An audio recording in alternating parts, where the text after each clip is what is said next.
Bonjour à tous mes amis lyonnais, j'espère que vous allez bien. Fin de saison, on va dire que c'est une nouvelle année qui va commencer, on va décaler par rapport à l'année civile.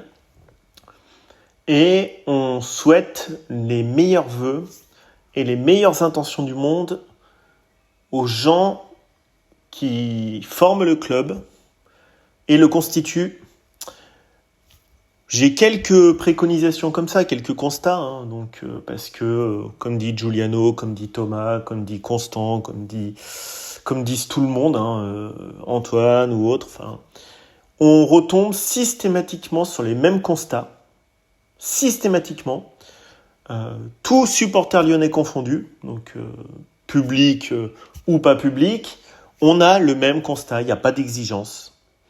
Il n'y a pas d'amour du maillot, globalement, à part quelques joueurs qui pleurent, parce que je pense qu'il y a une vraie histoire qui s'est inscrite en eux. Et surtout, on n'est plus respectable. On est un club qui ne fait pas peur, ni à l'intérieur d'ailleurs, ni à l'extérieur. Donc, ça fait un peu partie, vous savez, j'aime bien la littérature, j'aime bien la philosophie, bon, chacun aime ce qu'il veut, mais les grands classiques, ça aide toujours un peu à comprendre le monde, et je vous invite à lire... De l'origine, de la grandeur et de la décadence chez les Romains, de Montesquieu. Et en fait, l'Olympique Lyonnais est très décadent. Alors pourquoi on est décadent ? Parce que il y a plus de colonne vertébrale d'ordre. Alors vous allez me dire, oula, on a un réactionnaire, attention. Non, on n'est pas réactionnaire, c'est juste qu'à un moment donné, si vous enlevez les rivets de la Tour Eiffel, ça ne sera juste qu'un agrégat de tiges, de poutres, en acier et rien d'autre, et ça n'a pas de forme. Et l'Olympique Lyonnais n'a aucune structure vertébrale et aucun rivet, aucun boulon serré. Quand l'Olympique Lyonnais était en phase ascendante, il y avait très peu d'hasard dans le club. Il y avait Jean-Michel Aulas, qui était le président omniprésent et omnipotent. Il était entouré de Marino Faccioli. Il avait un conseiller avec Bernard Lacombe, puis ensuite il a eu Gérard Rouillet. Il y avait une vision administrative, il y avait une vision sportive, il y avait une vision juridique du club, il y avait une vision économique, marketing, il y avait une vision sur l'éducatif dans le club. Donc il y avait vraiment une structure, et on disait à un moment donné, sous Paul Le Guen, quel que soit l'entraîneur, on serait champion de France. Et c'était vrai. Ça a commencé à vraiment s'effriter quand les joueurs ont pris un pouvoir assez considérable vers 2008-2009. Et malheureusement, Claude Puel est arrivé, il y a eu un renversement de valeur, c'est-à-dire que l'entraîneur devenait presque plus important que l'organisation. Quand Jean-Michel Aulas, peut-être par excès, parce qu'il voulait faire grandir le club, a décidé de passer sur une vision où on aurait un general manager avec Claude Puel à l'anglaise, donc un coach à l'anglaise, comme ça se faisait avec Arsène Wenger à Arsenal, et Sir Alex Ferguson. Et là, c'est la dérive, parce que ce qui fonctionnait très bien, une structure très encadrée, où il y avait des échecs sportifs, mais globalement, les joueurs étaient interchangeables, mais la structure continuait de fonctionner. Aujourd'hui, il y a eu un délitement à tous les niveaux. J'en veux pour preuve encore 2 joueurs, je m'en moque, je peux les citer, parce qu'il y a tellement de dérives en fin de saison, et là, c'est à peu près le grand n'importe quoi. J'adore le joueur Matic. Je trouve qu'il a une élégance. C'est un joueur élégant, qui a la tête haute, qui a une contrôle de balle, une vision. Mais là, ce qu'il fait, son opinion, là, par exemple, sur le scotch qu'il met sur le maillot, bien grand lui fasse, c'est son opinion. Mais à un moment donné, il a un employeur au-dessus de lui, il a l'Olympique Lyonnais, il a une institution au-dessus de lui. Je le vois pas forcément mettre un bout de scotch sur le logo Fly Emirates ou McDonald's. Donc moi j'ai rien pour Nemanja Matic, magnifique joueur, mais à un moment donné, l'ère des punks, alors c'était un signe politique, peu importe, c'était une lutte contre l'homophobie, alors il l'a fait exprès ou pas, peu importe, moi ça me regarde pas ça. Et en tout cas, pourquoi un membre du staff l'a autorisé à aller sur le terrain ? Vous savez très bien que ça va générer une polémique. Moi, je m'en moque. Le lieu du sport, c'est pas un lieu politique. J'estime qu'il y a des gens qui font ça très bien. Il y a des associations, il y a des ONG, il y a des professionnels de la politique, il y a des manifestations. J'estime que ce ne sont pas à des sportifs de porter un message politique, tout comme ce ne sont pas à des sportifs de faire une rétention de messages politiques. Mais ça, c'est mon opinion. Moi, je suis là pour voir du football, je suis pas là pour voir de la politique à tous les niveaux. Voilà. Et que les joueurs soient utilisés pour faire de la politique ou pas, moi, je trouve que c'est pas du tout le lieu. Et voilà, on a une polémique. Bon, lui, ça lui plaisait peut-être pas. Voilà, c'est son droit, ça lui plaît pas. Après, est-ce que au sein du club, bon, parce que là, il va y avoir des problèmes maintenant, est-ce qu'on estime que c'est normal que le joueur puisse aller, on peut lui parler dans le vestiaire, lui dire hey, attends, pourquoi tu parles avec un bout de scotch sur le drapeau arc-en-ciel et tout. Non, mais à un moment donné, voilà, c'est l'image que notre club, moi je m'en moque. Matic, il a ses opinions ou pas, il l'a fait volontairement ou pas, c'est à lui de voir ou pas. Mais à un moment donné, voilà, c'est aussi notre club, nous les supporters. Et on se dit, voilà, on va encore parler de l'OL comme ça, en mode polémique, c'est Giuliano qui le dit souvent, et moi ça m'intéresse pas. Constant le dit pareil. Constant, il dit très souvent ça. On est là pour voir du football, du spectacle et être respectable. Et encore une fois, on se retrouve dans l'auge. Voilà, dans l'auge, à cochon, à se vautrer dans une polémique qui n'a pas lieu d'être pour moi. Après, non, mais voilà. Ça, c'est encore un problème. Alors, est-ce que Nemanja Matic est en colère contre Textor ou pas? J'en sais rien. En tout cas, voilà. Est-ce que vous imaginez Nemanja Matic qui fait ça à United ou à Liverpool ou au Real Madrid? Donc, personnellement, je pense qu'il l'aurait jamais fait dans ces clubs. Ses opinions, c'est les siennes, c'est pas les miennes, je m'en moque. Je pense qu'il l'aurait pas fait.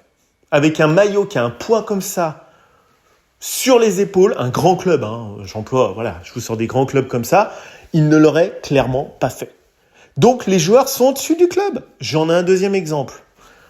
J'adore Ryan Cherki, le joueur pareil que Matic, magnifique toucher de balle, sensationnel. Quand il est en mode foudroyant, c'est 10 sur 10. Le souci, c'est son interview d'après-match. Moi, je comprends pas du tout il fait ce qu'il veut, il gère sa carrière très bien, il fait ce qu'il veut. Moi, le joueur, j'adore, je suis complètement fan. Ensuite, c'est comme Matic, mais ça vaut pour tous les joueurs. Je peux vous sortir 15 exemples, j'en sors un deuxième. Quand Christophe Josse, qui adore la Saint-Etienne, Christophe Josse, le journaliste, ça j'ai moyennement aimé, qui, lors de la remise des trophées UNFP Ligue 1, va voir Ryan Cherki, l'interview, et lui dit Ryan, ça vous tenterait de jouer avec des joueurs comme ça? Non mais déjà, franchement, il est employé de l'Olympique Lyonnais, Ryan Cherki. Franchement, moi, Monsieur Josse, j'apprécie quand même très moyennement, je serais l'OL, j'apprécierais quand même très moyennement la perche tendue par un journaliste, bon, en plus qui a suivi la SSE, excusez-moi au passage, qui demande quand même à un de vos meilleurs joueurs si il le tenterait. Alors lui, moi j'aurais balayé. J'aurais dit écoutez, moi pour le moment je suis sous contrat avec l'Olympique Lyonnais, je répondrai pas à votre question. Ça plaît pas, ça casse pas, mais en tout cas ça ferait mal. Voilà, déjà ça remettrait le journaliste à sa place. Là, alors on va me dire ouais mais on lui a tendu une perche, il l'a saisi, il savait pas comment rebondir. Non mais c'est vrai, attendez, c'est pas son métier la com, c'est un joueur de foot de très haut niveau, c'est pas son métier. En tout cas, il s'est fait rentrer dans la question, il a dit je connais bien Bradley, je connais bien Ousmane, c'est des copains. Bon, je balaye en touche, mais bon, c'est des copains, c'est sûr que ça fait plaisir de jouer avec eux. Bon voilà comment on respecte l'Olympique Lyonnais. Alors c'est pas de la faute de Ryan Cherki sur ce coup-là, mais on n'a plus de respect. Vous croyez vraiment à un moment donné que vous allez avoir imaginez, vous avez Yamal. Le mec, il arrive au trophée de la Liga. Le journaliste lui dit, ça te plairait de jouer avec deux copains qui sont Rora avec toi, qui jouent avec la sélection espagnole? Par exemple, Carvaral, tu l'aimes bien, il pourrait jouer derrière toi. Et puis t'as un autre copain, tu vois, par exemple, ça te dirait quand même de jouer avec Valverde, c'est ton copain aussi, par exemple. Franchement, c'est un tollé en Espagne. Le journaliste qui fait ça, c'est un tollé, quoi. Point final. Yamal, il va jamais dire, ouais, c'est des copains, je vais jouer au Real Madrid l'an prochain. Non mais attendez, l'OL et le PSG, c'est quand même des clubs assez antagonistes pour que ni le journaliste ni le joueur ne tombent dans le panneau. Ça fait vraiment qu'on est un paillasson du PSG. Et ça va encore conforter cette vision qu'a John Textor d'aller serrer la main de Nasser pour la demi-finale de Ligue des Champions. Non mais attendez. Vous imaginez Laporta être invité par Florentino Pérez alors que le Barça est éliminé au Bernabéu en demi-finale. Elle est serrée la main. Non mais on est chez les fous là. On est chez les fous.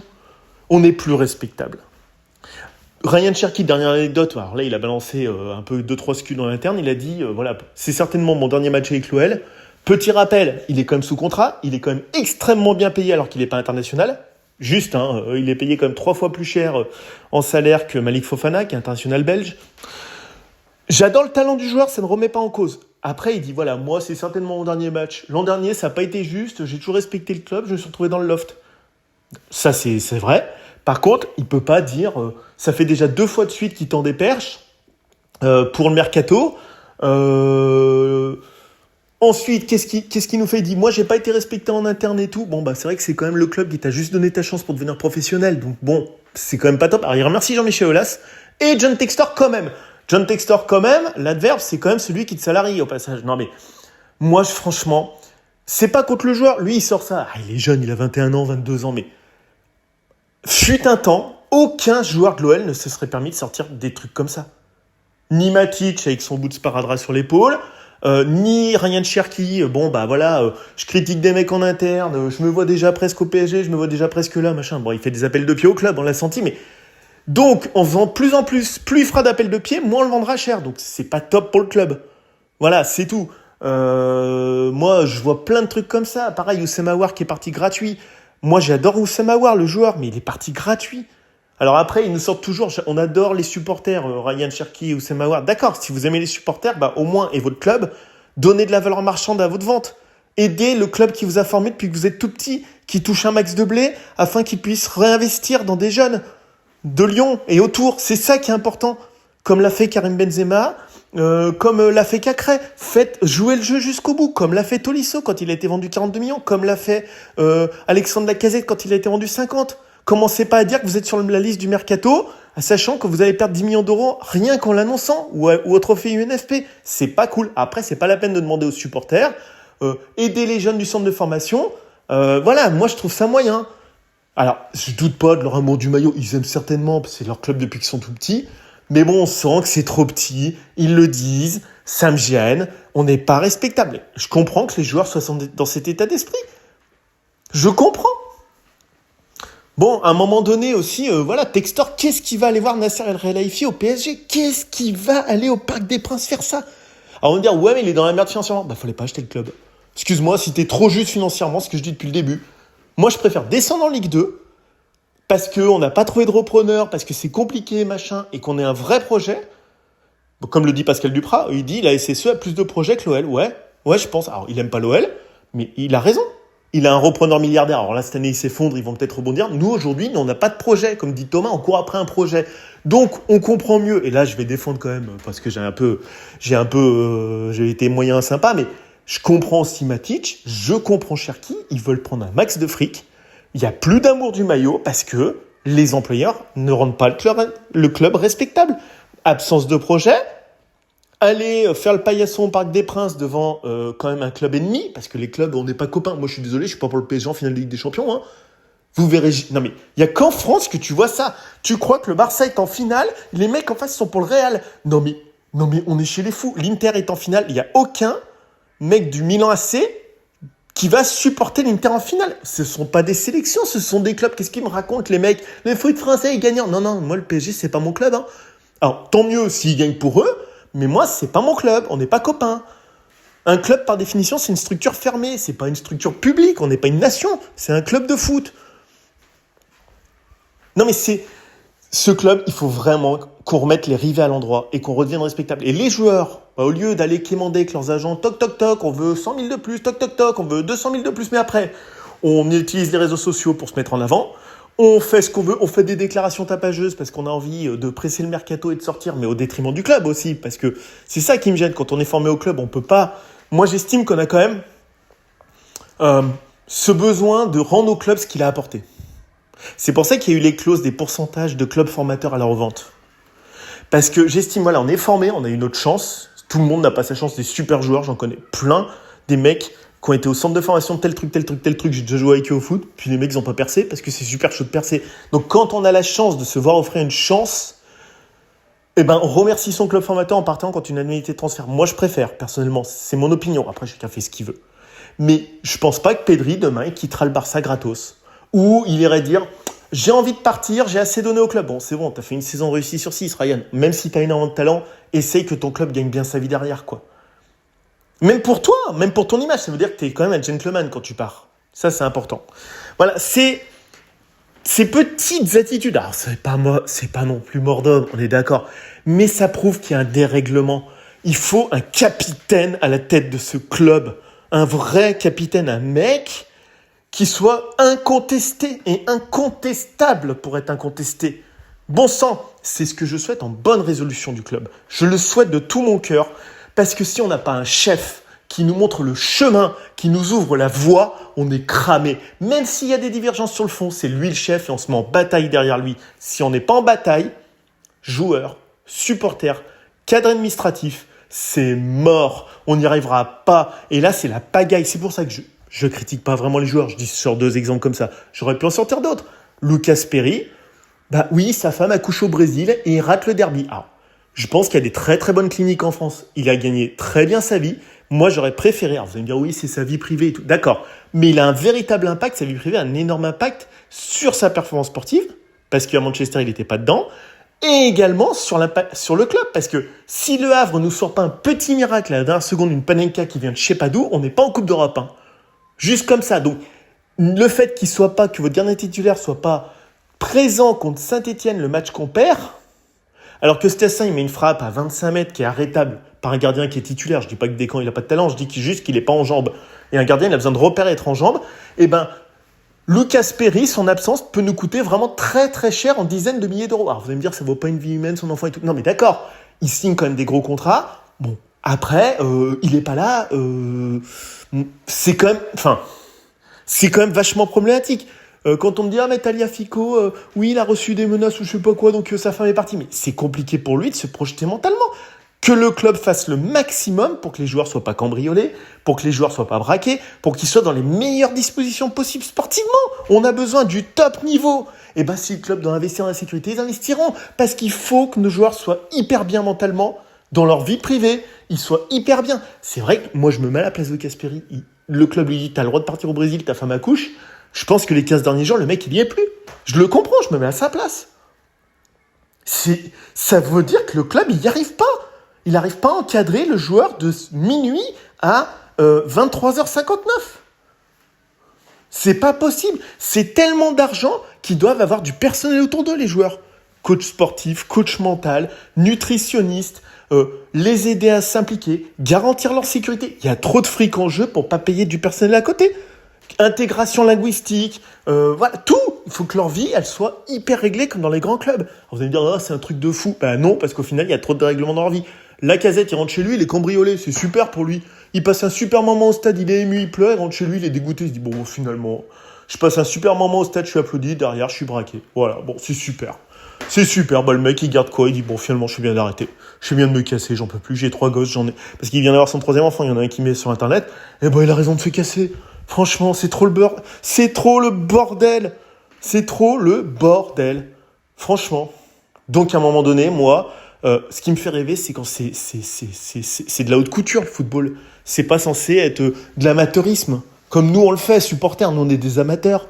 Mais ce qui nous fait rêver, c'est quand c'est de la haute couture, quand c'est beau, quand c'est propre, quand ça claque, quand il y a des retournées, quand les joueurs ils font des perfs qu'on voit pas le dimanche dans notre foot de quartier. C'est ça qu'on veut voir. Et on veut plus voir des attitudes amateurs. Ouais, bah, tu rentres sur le terrain, tu mets un bout de sparadrap parce que la cause, ça te plaît. Non, ça te plaît pas, machin. Mais on veut plus voir ça, nous. Putain, il n'y a pas un mec de la tendance qui dit « Oh, soit tu joues pas, soit tu remets un autre maillot, quoi. » Bon, bah voilà, quoi. Non, il y en aura le cul, quoi. Ces polémiques de merde, à un moment donné, c'est pas pro. C'est pas pro, on en a marre, quoi. Et nous, je comprends Giuliano quand il dit « J'ai pas envie de voir le dernier match. » Parce que moi, ils se foutent de moi. Les mecs, ils crèveraient pour jouer. Les mecs, à un moment donné, ils crèvaient quand Thiago, il sortait à la 87e minute. Des mecs comme Jérémy Clément, ils couraient comme des gazelles pour entrer sur le terrain. Voilà, il faut que ce soit un luxe et une chance de porter ce maillot. Et comme disent les Romains, que ce soit une dignité, une dignitas, que ce soit une charge. C'est pas un droit d'avoir le maillot, c'est un devoir de le représenter.